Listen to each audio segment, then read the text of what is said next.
Tommy Curran, how we doing today? Tremendous. How are my friends? Oh, we're doing wonderful. How'd you like Brady night last night? You were on the red carpet. You were rubbing elbows with all the celebs. What'd you think? Enjoyed it. It very much had a class reunion kind of feel to it, but it was 20 classes all meshed in at once with, Brady kind of as the sun to the entire galaxy. It was really, for me, the red carpet was the best part. And I'll be completely candid. I wanted to go watch the Celtics. So when the red carpet was done, I was done.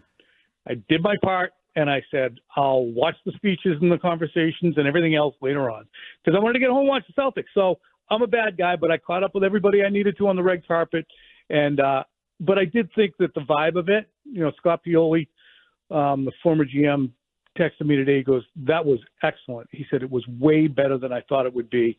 And I think for the people taking part who were Patriots alumni or affiliated with the team in some way, even if they're family, they probably loved it a great deal because you'll never probably have that kind of a night and gathering again. Arkin and I basically operated in the same plan. We stayed for some of the ceremony and then decided to go to a bar in Patriot Place to Bar Louie and watch the Celtics. I'm wondering, I'm sure we want to talk more about Brady night, but I did want to ask you about a little video report that you gave on Twitter yesterday following the last day of minicamp, and you were talking about Drake Maye's development. Would you say that he has exceeded your expectations for where he would be at this point in the offseason program compared to what your impression of him was in the pre-draft process? Yes. I would say that he has improved fairly drastically. I can't say where I thought he would be in the pre-draft necessarily until I saw him. So but I'd say this, Mego, watching his first practice where he was a little robotic, he was thinking his way through things, didn't really stand out. Now in the last two practices, we are seeing standout throws. We're seeing much more seamless footwork. We're seeing quicker decisions. So his growth from the first time I saw him here to now has been better than I anticipated it would be based upon that first day. How is it for Bill Belichick being in another function with the guy who replaced him, the guy who fired him, the guy who we had that, the feud with towards the end of Brady's tenure here in New England? It seemed like Bill got a huge ovation and that everybody was showing him a lot of love. How are things kind of behind the scenes there? I don't know how it is necessarily exactly with Bill. I haven't communicated with him, but I think that he absolutely should bathe in every moment of appreciation because, 24 years he was here from 2000 to 2024, pushing 25 years. And the last 5 kind of sucked. But he was never going to get to the last 5 without the first 15 or how's my math? Anyway, yeah, that's about what right. he did. Look, you can look back, and I think Brady articulated this perfectly in the dynasty when he said it was perfect. And you wish things might have ended differently. If you're Bill Belichick or Robert Kraft, you probably have more misgivings. But it was perfect. Everything was going to have to end at some point, and the ability to show appreciation for Belichick and cheer for him and let him know how important he is to the fan base, to the region, to the organization is fine to do if you keep the two things, I think, in perspective. He earned the position that he's in now. It was well earned, which is not coaching the Patriots anymore. But that should not diminish in any way the appreciation you have for him, whether as a media member, as an organization, as a team player, as an owner, or as a fan.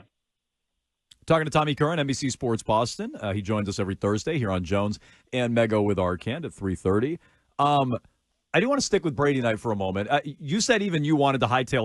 I chose not to go last night because I wanted to watch the NBA Finals game. I had no idea it was going to go for so long. Do you think there's any, or should there be any regret about the timing of the ceremony? Because no one had to force their hand and have it in the middle of a potential NBA Finals matchup. I don't know. I think it's the same thing that you would say about, the Patriots 24 years that Brady said in the dynasty. It was perfect.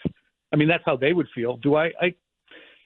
Would it have been more electric had it been 5 months removed from the roast, and there hadn't already been an event where he's ringing the ridiculous bell, and it's June, and if you waited for, say, August, I think it could have been better. But in the end, it's like, whatever.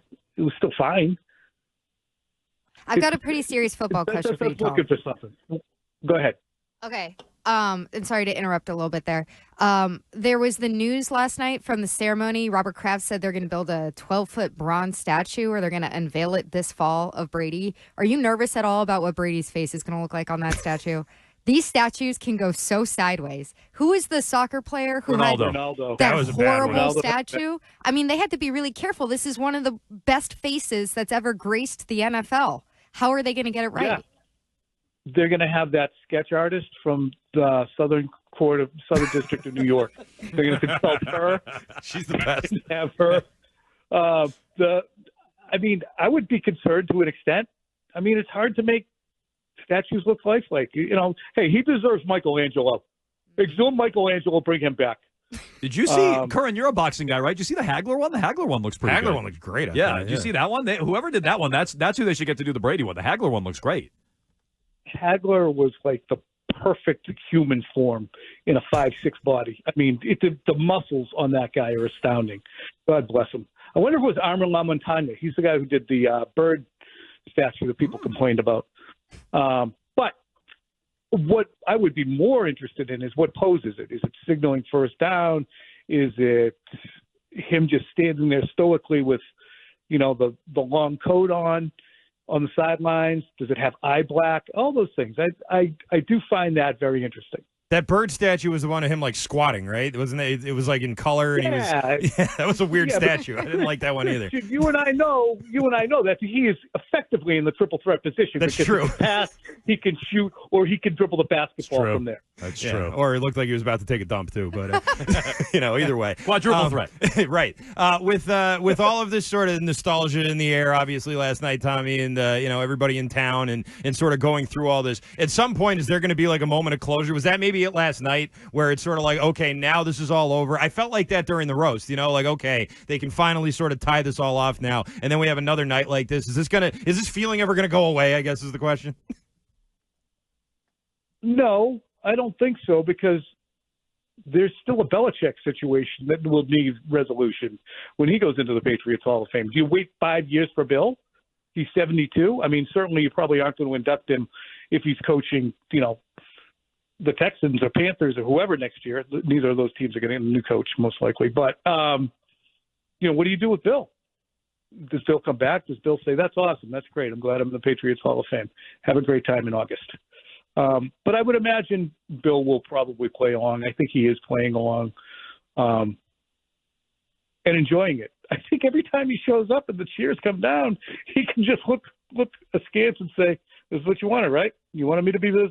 You wanted me to be the hero. Good, you fired me, and now look how they like me." Well, I think there was definitely an element of that going on last night. Yeah.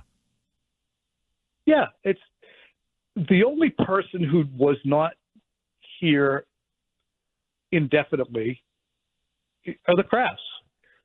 I mean, the other people are at the whims of ownership. So no matter if you're Tom Brady or if you're Bill Belichick, you have a boss who eventually can say you're done. And everybody feels bad for somebody when they're relieved of their duty, whether or not they have outlived their usefulness at a place or whether they're still at the top of their game.